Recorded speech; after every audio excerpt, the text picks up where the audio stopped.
2. Hey everybody, it's Laura Kinghan. Once again, I'm really tired and late. I guess we all have our character flaws. But today I want to talk about taking risks. And this is definitely a risk. Anyway, welcome. Welcome to those of you who are returning and those of you who are new. I want to explain my procedure for those of you who are new, and those of you who are familiar with my videos, you can skip ahead. I like to do a classroom portion and a lab portion of these videos. I have asked my husband, Kinghan, to come in and help me again. So if you want to just jump ahead to that more active part, musically oriented, you're welcome to do that. But let me just explain a few things first. I want to do a bit of an introduction. We're going to build in energy level as we go throughout the session, throughout the videos, throughout my sessions. So I'm going to talk and we'll start to build, and then I'll get into some contextual information, and then we'll do some movement and play and hopefully have some fun, and then we'll calm back down. Because one of the things that I've kind of become, well, one of the things I've worked with the most in my sessions is self-regulation skills. And heaven knows, I mean, that's part of why I'm tired, is even working on my own self-regulation. So it's just, I feel really important, not just in our energy levels, but even emotionally. Because if we get real emotional and we fly off the handle and we don't know how to kind of calm ourselves back down, it can cause some problems. So I am offering these sessions to the community, but technically this really is my work. I am a nationally registered occupational therapist. I have been since 1983. I am also licensed by the state of Arizona to practice occupational therapy. So I can offer evaluations and treatment individually and in groups. I opened a clinic in January of 2020, timing. So I spent this year building this practice. And what I found is there were people offering freebies online that I was really benefiting from. And so it was back in July that I realized this is something that I can do. It's even to the point where I feel like it's almost a duty.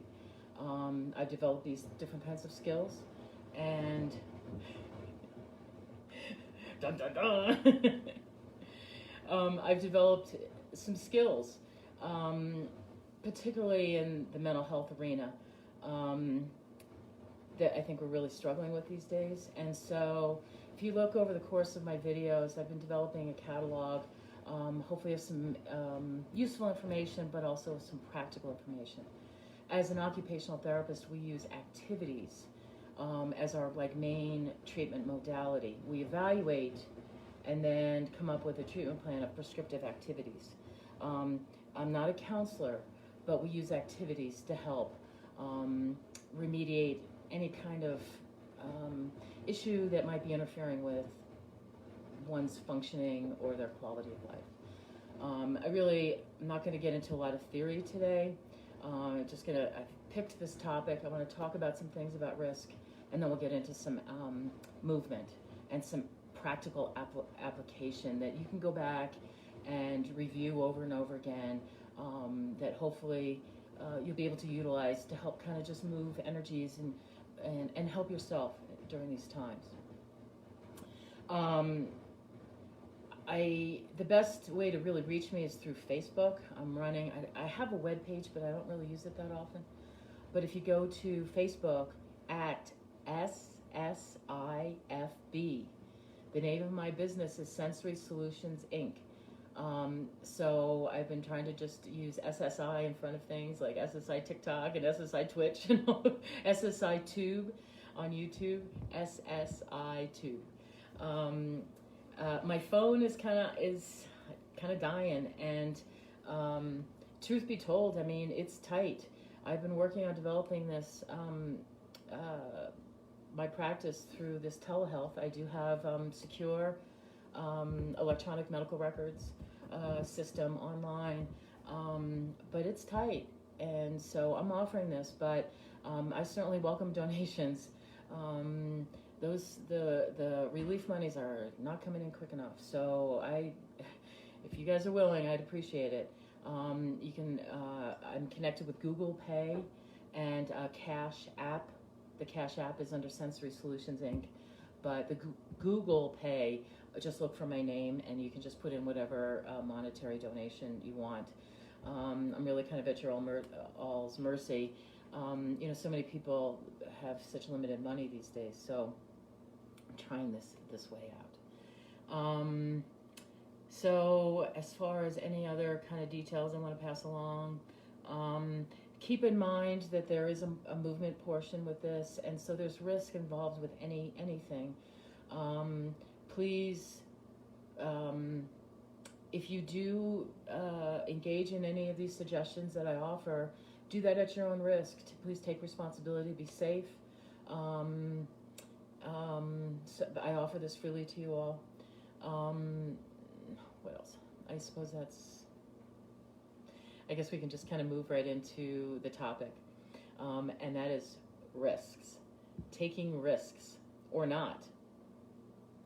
I'm going to spend the bulk of this particular part of this video directing you guys online. There's several different web pages that I've pulled up. And any one of these videos, it's like, which direction do we want to go in with any of this? So hopefully you will enjoy and that the chosen path I've taken with this video that you'll enjoy and it'll be hopefully somewhat provocative and make you think about some things. In the event on Facebook, on my business page, I did put some different questions just to help you guys to kind of think about risks and are risks bad, are risks good? As an occupational therapist, we work on life skills, and taking risks is part of life, right? And how that can affect our functioning. So this is a component of therapy that I could include if I felt like it would be indicated for my client. So well within the realm of occupational therapy. And then taking that one step further about what's going on in our country these days. I mean, I want to kind of dedicate this to whistleblowers because I think it's very hard to speak up in taking risks. And we'll see how much I come back to that, but I have you all in mind, those who are whistleblowers. So anyway, bear with me. Adjustments are always kind of the hardest part. Adjustments and scheduling for some reason. So I'm going to flip you. I have two iPads going. I'm going to flip you all around, and I'm going to refer you all to the iPad, to the computer, I mean. So that's 1 and 2.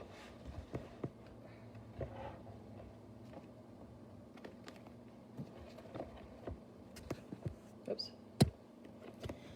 So just bear with me while I still set some things up for y'all.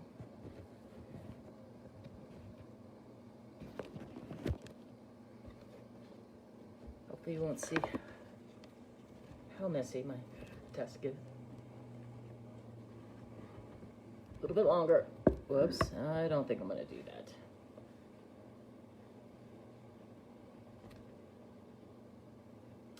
Hopefully these live feeds, that's not going to work. Hopefully with these live feeds,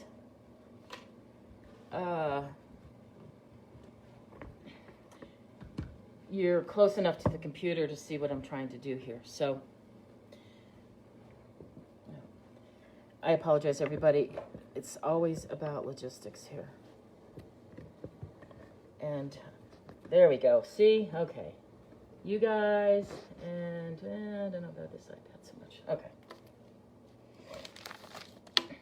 So I decided how I would start for this particular video.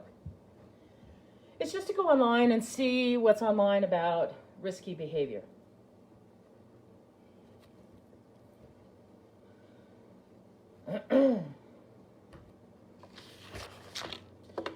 And I found several pages that I'd like to share with you. It's just the easiest.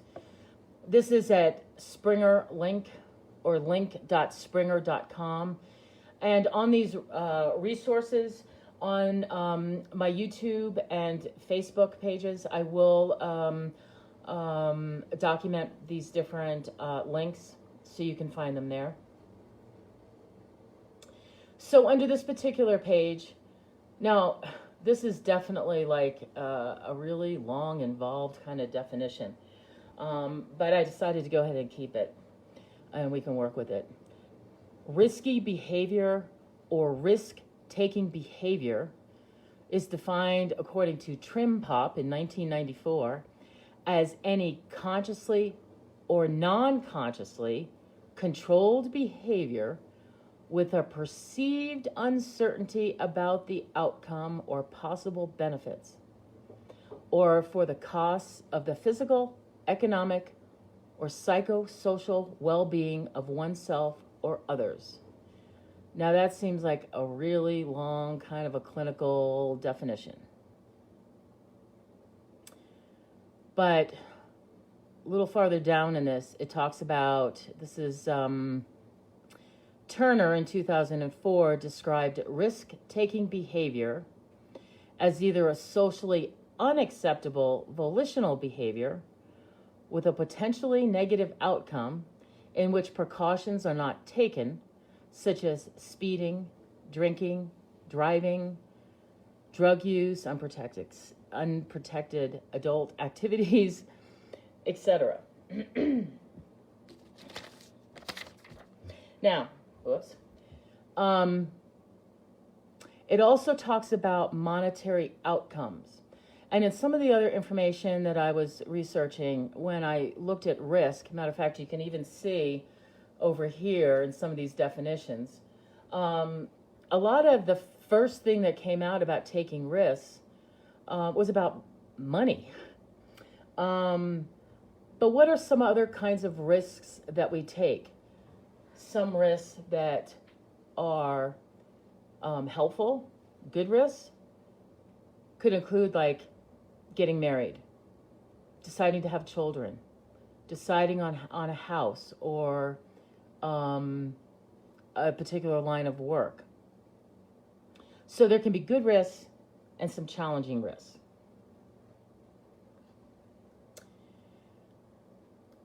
Let's switch over to this other website, elitedaily.com. I thought this was an interesting title. The biggest risk is not taking one. 14 risks everyone needs to take in life.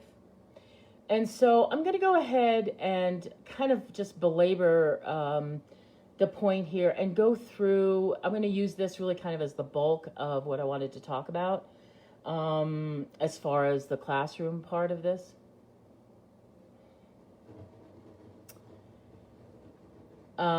Because there's 14 different points. Life is a series of calculated risks, nothing more. Everything that you decide to do has a margin of risks. No outcome is ever 100% certain, and therefore any attempt at anything has a chance of complete failure. We risk everything, every day of our lives without knowing it. There is always a chance that walking outside will kill us. There's a chance that we will never make it to our destination, a chance we won't get to see our loved ones again, a chance that tomorrow will never come. Life is all about risks. You take some and you avoid others. The life you live depends on the choices you make, the risks you take, and how lucky or unlucky you've been. There are likewise risks that everyone should take in life. Why? Because they are almost always necessary ingredients in the recipe that is happiness. Here are 15. So let's go through some of these.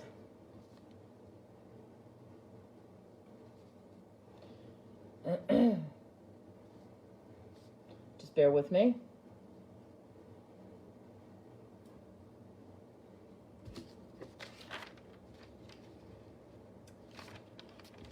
So, risk taking the road less traveled. The road less traveled is a scary road to take. So you can tell I'm really tired today. I apologize. I have like all these notes and organization, and it's like, which way do I want to go with this without reading it verbatim? So when we take a risk, like leaders, the road hasn't been mapped out before, and it can be really scary. Do you want to go ahead and try something new, or is the risk too hard and you just end up staying home? It's a consideration when we look at risks. Number 2, risk of getting turned down.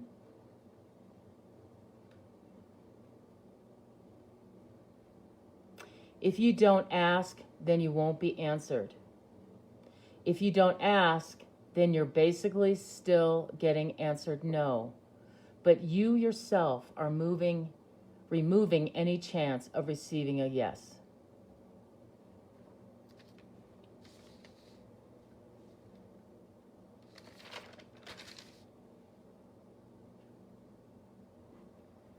Risk not getting the job.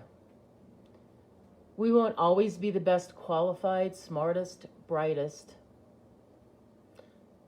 nor are we necessarily the best suited. It's simply the way life is. But you still need to put yourself on the line and risk being turned down for your dream position. Experience isn't always the determining factor. Risking not getting the job is the same as risking actually landing it. Number 4, the risk of failing. I know throughout my career, there's keeping in mind that there's the element of risking failure, but then there can also be the risk of success. And sometimes, if we really think about it, being successful can be scary also, which may contribute to maybe some self-sabotage. Risk number 5 is putting it all on the line. If we want to do things right, there will be a time in our lives that we will have to decide whether or not we want to put it all on the line and roll the dice.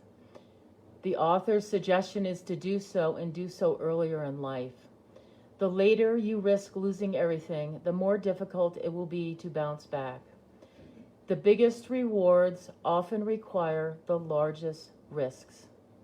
Just be smart about it and make sure that you know exactly what you're risking and exactly what you would be getting as a reward. Putting it all on the line is very scary and very risky, and it may be too much for some people. But also, if you want to accomplish a lot, you do need to put a lot on the line.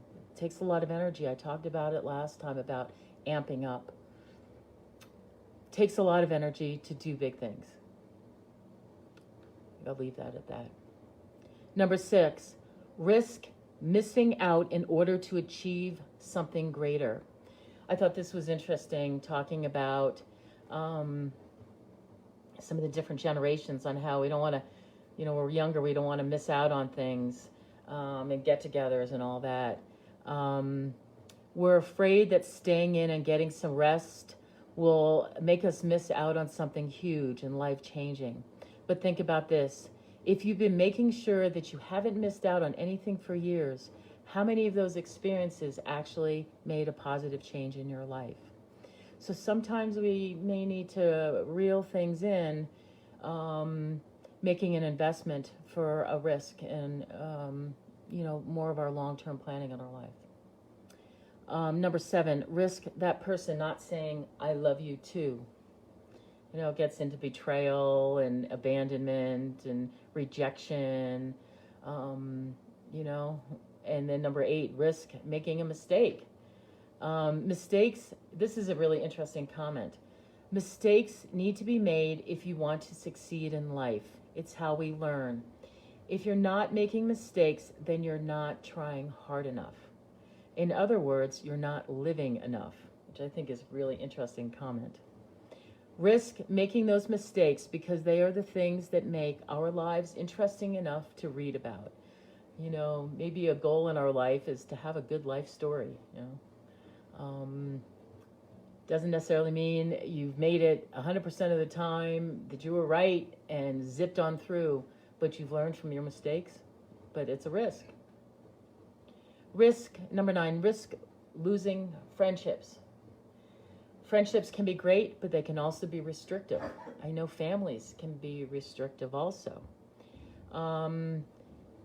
You know, if you're really wanting to take a risk, like this author says, true friends should support you and your dreams no matter what.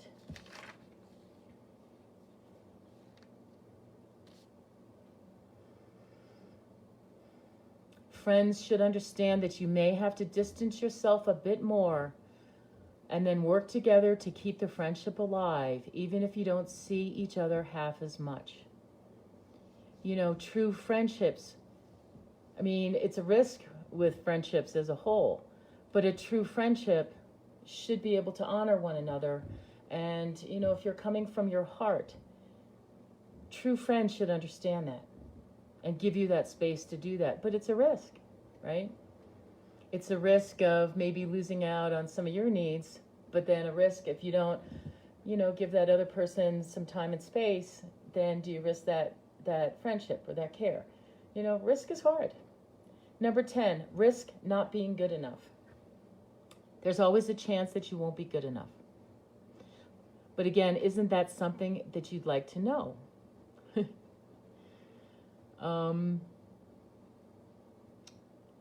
Yeah.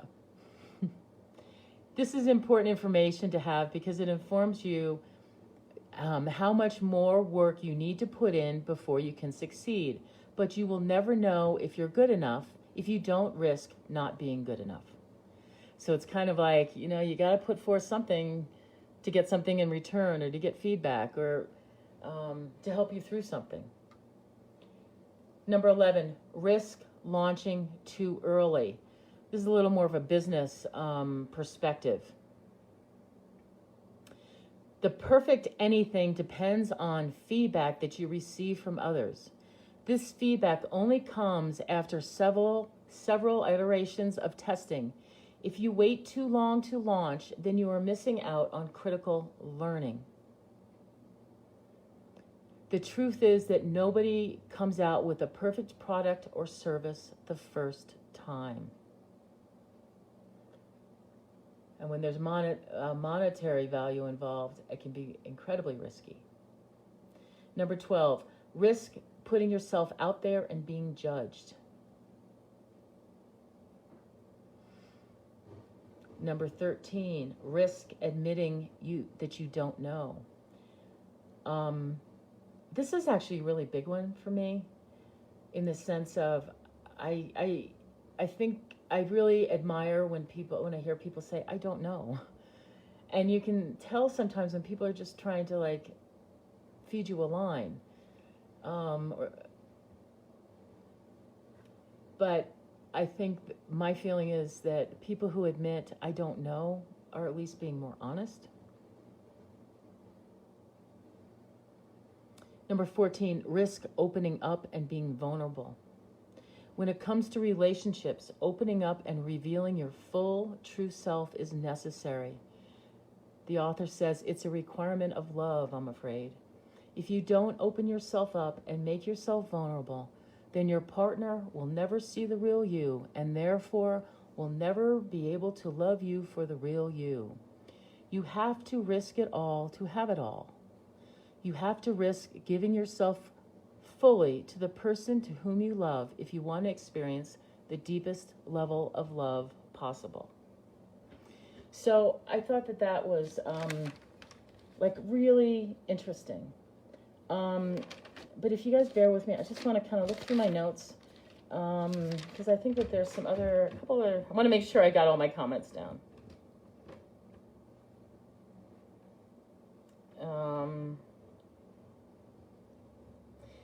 When we risk, sometimes, you know, we risk the loss, but we also risk the gain. So it's like if we don't ever risk, then we're really never going to gain, because we never put ourselves in the position of gaining. And some people are okay with status quo. But as you can see, I am a business owner, and with a business, there's risk involved. And heaven knows I've made my mistakes with it.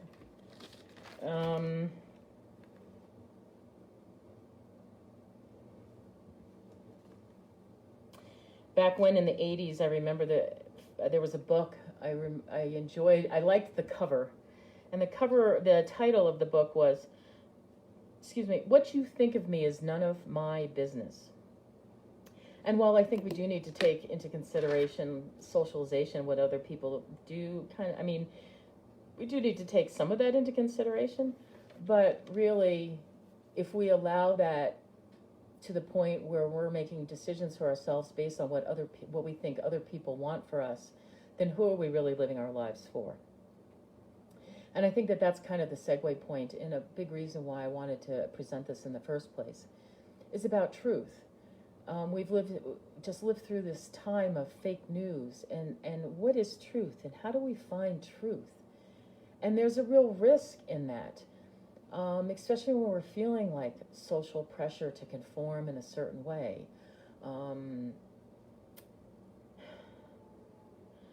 Because, well, let's see, let me just...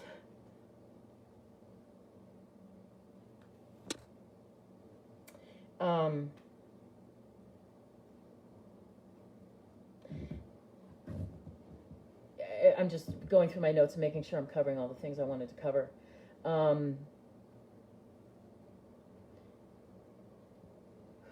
Sorry, see, I'm tired. Truth. How do we find truth?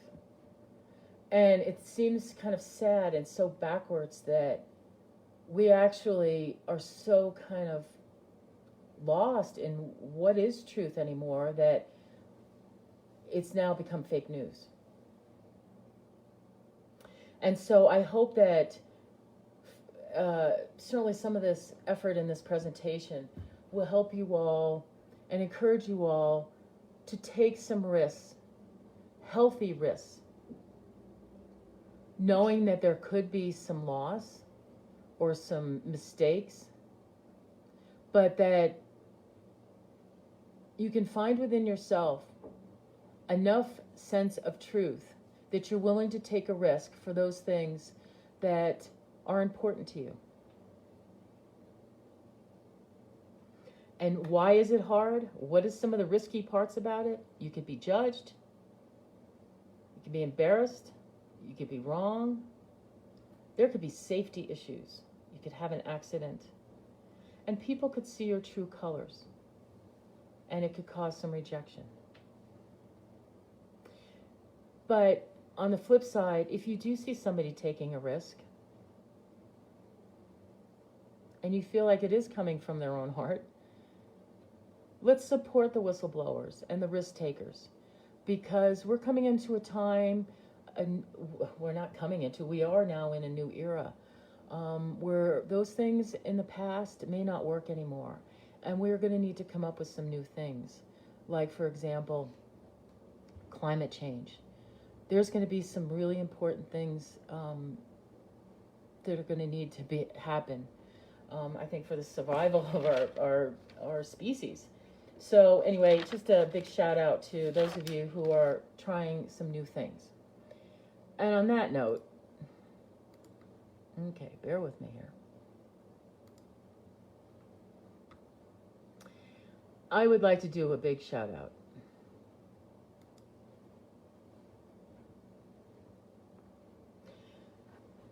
to a dear person of mine who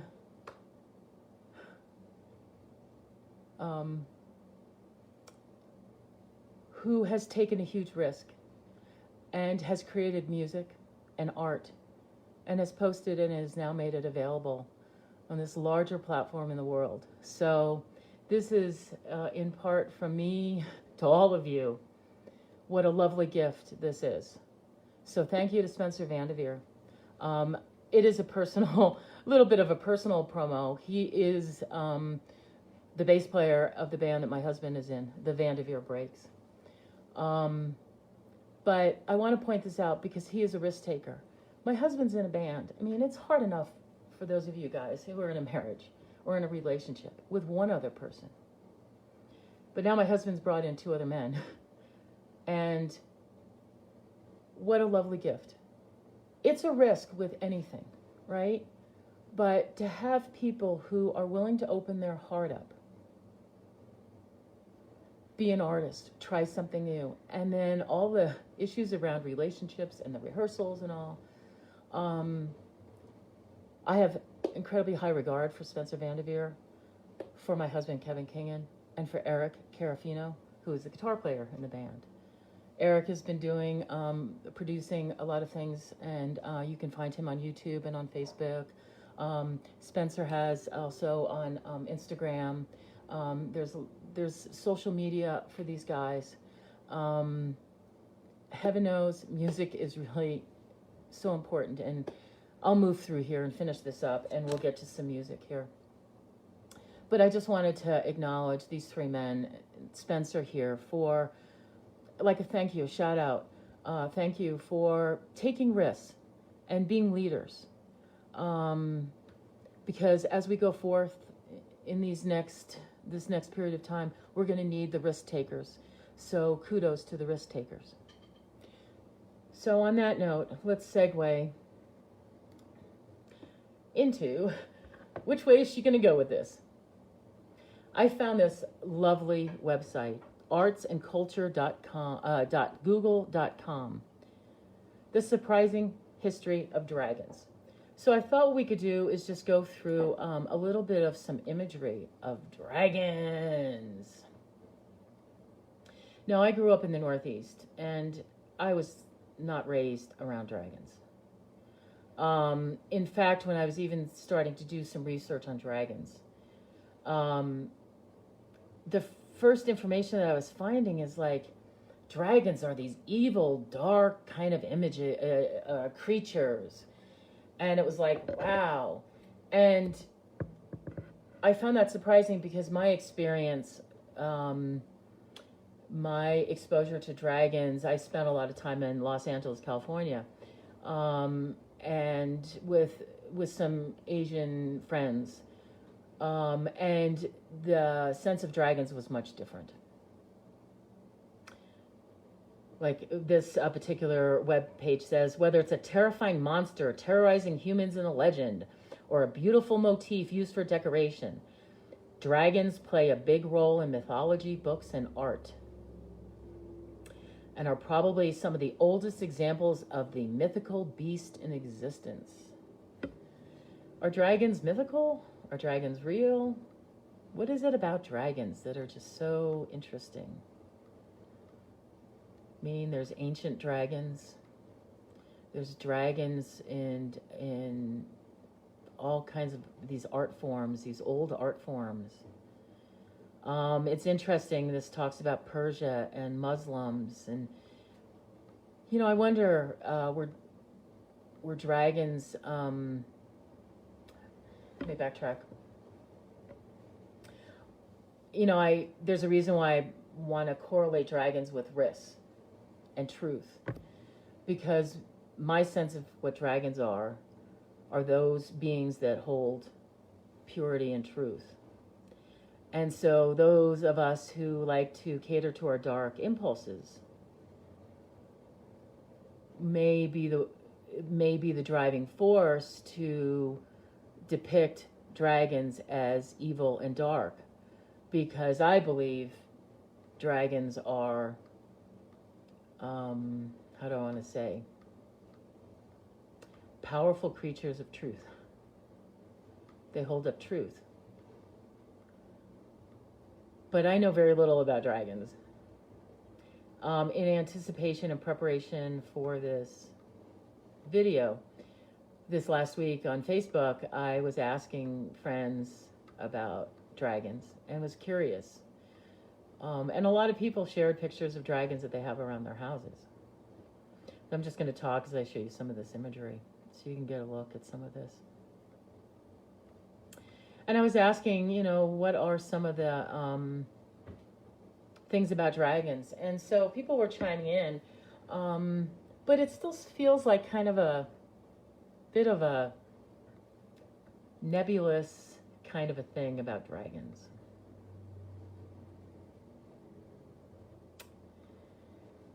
So I decided, let's just work with dragons. I'm going to just throw a couple of web pages out here and we'll move along here. Yoga Kids. What I'd like to do is actually do the dragon breath. And you can look here on this page. That's for kids. There's also, a little slow here.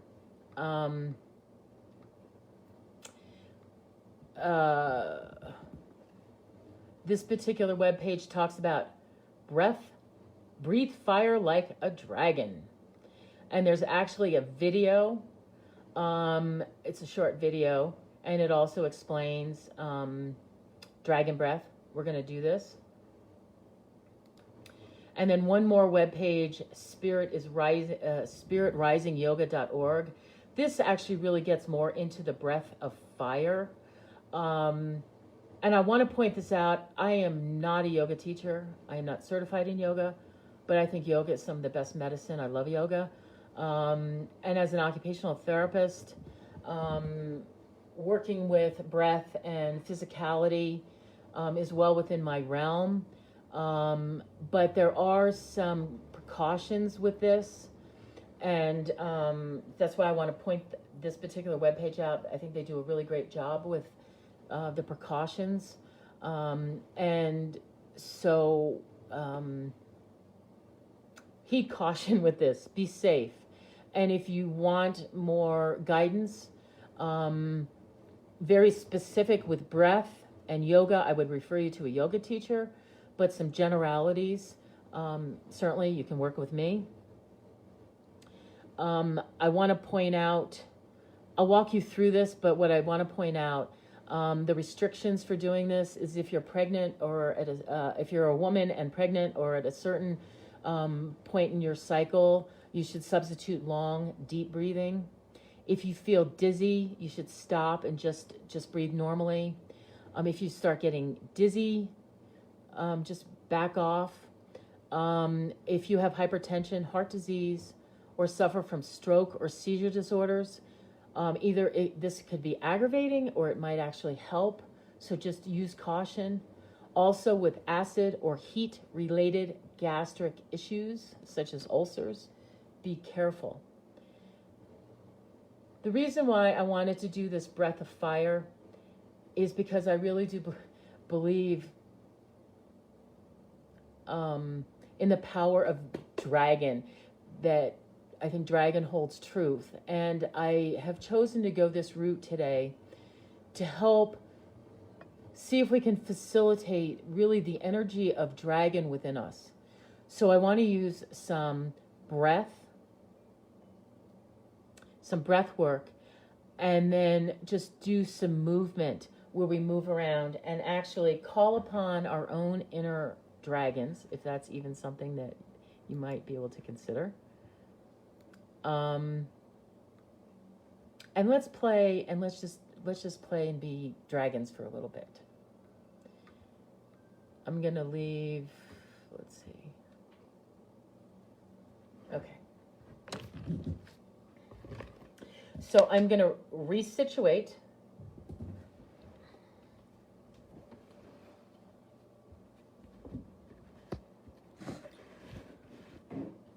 This always takes a little bit of time. Okay, there's that.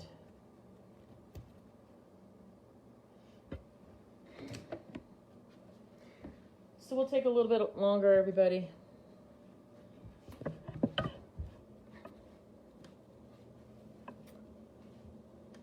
Think it'll be okay?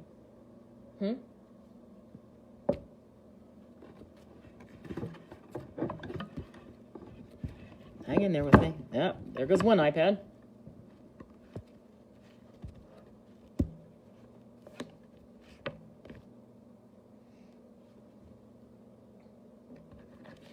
This is the situation part, the situation room.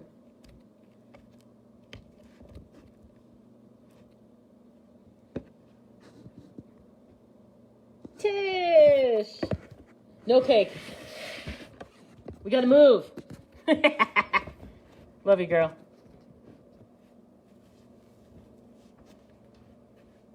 Yay, here I am.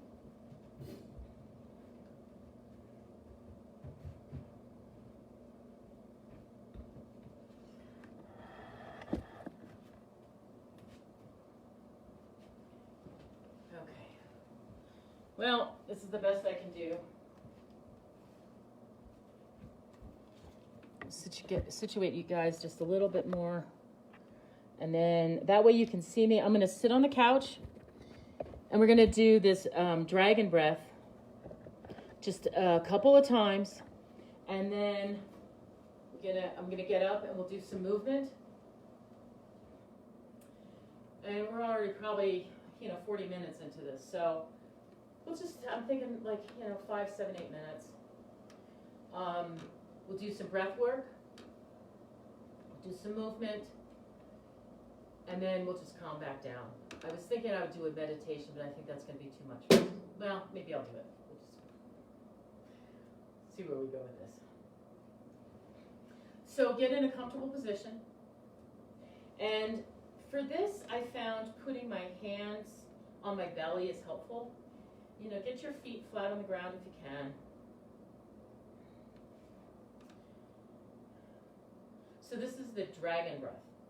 So basically it's kind of like a snort. So it's like an out breath. And when you do the out breath, your belly goes in. But don't force your belly in. You could hurt yourself.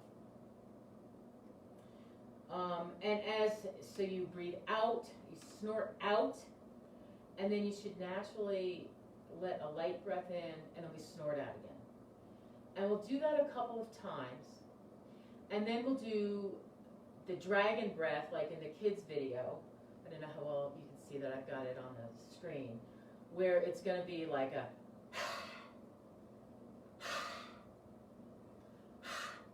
kind of a motion. So we'll do that for a couple of times. And when I was kind of practicing this and playing with this, I found my body was starting to kind of I could feel the dragon.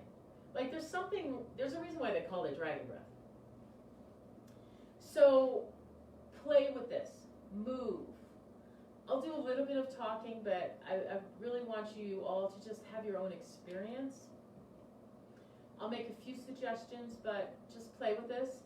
And I encourage you guys, there's the chat box.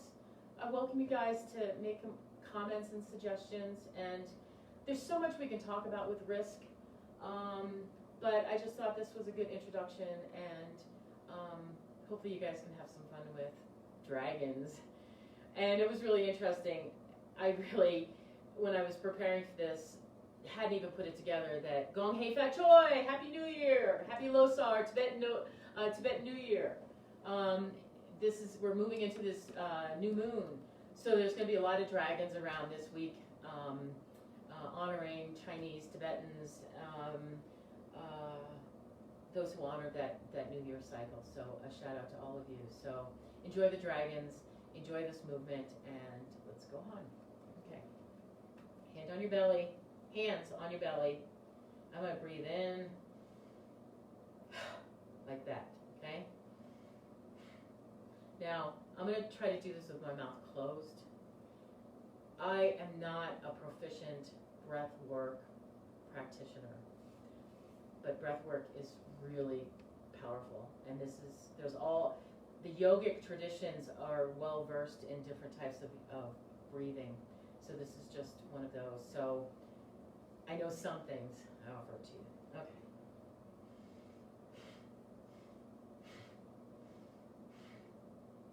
Looks like I'm really forcing it. I'm not. So hopefully you guys got that. Now, let's do it this way. I'm going to cue the music as I do this. So if you would go ahead and just start. See, I just got a little lightheaded. I got to get the rhythm.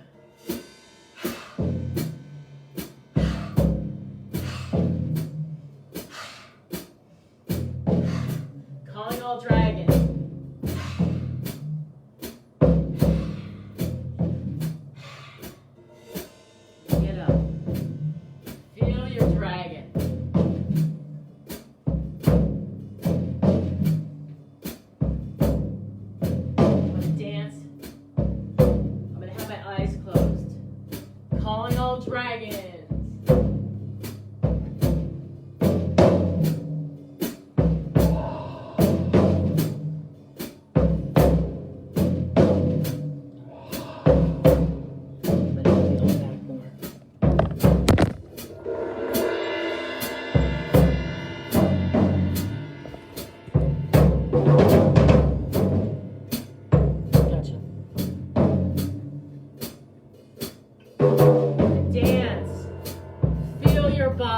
Your body just move. If you're not really feeling very dragony, maybe a serpent, or maybe your body wants to feel something else. Calling upon our truth bodies.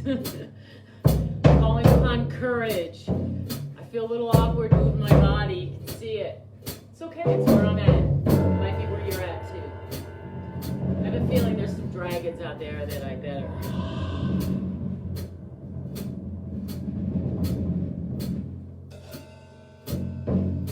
My dragon tends to like to sit coiled up. How much of the dragon in me likes to really starting to explore. It's actually fun. Thank you to good music.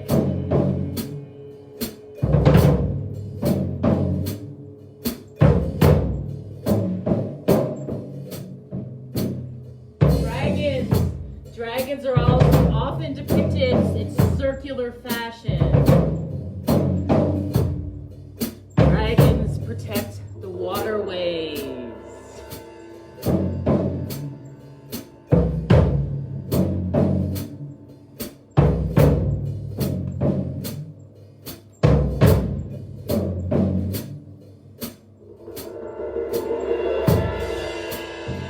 My dragon's having some fun.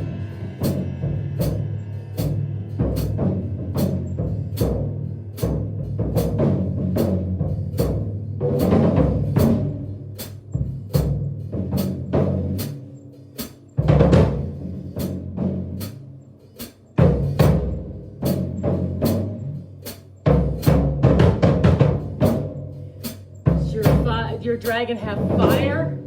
Is it a fire dragon? Is your dragon a water dragon? Is your dragon an earth dragon?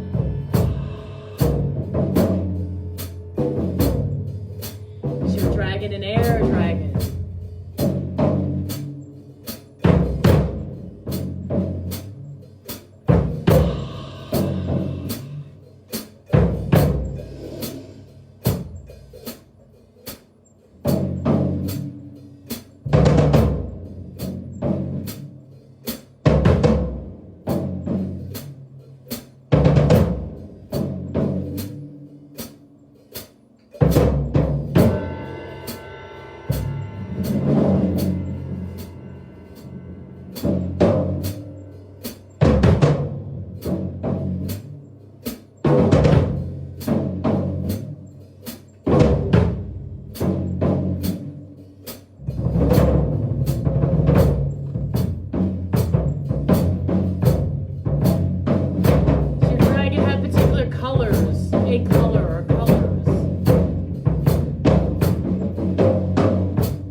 Maybe find a place to settle. Take a deep breath in and out.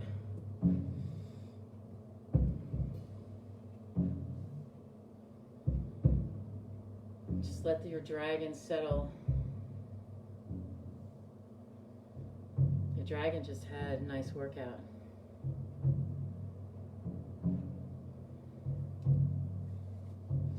Take another deep breath in and out.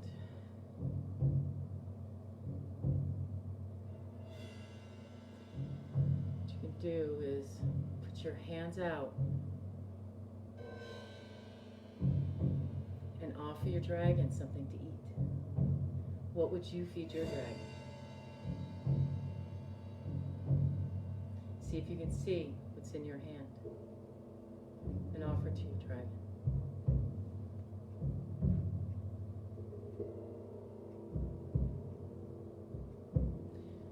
Best wishes on taking risks. They're difficult, can be, but well worth it. So, cue the music. Have a blessed day. Happy New Year. We'll see you another time. Bye, everybody.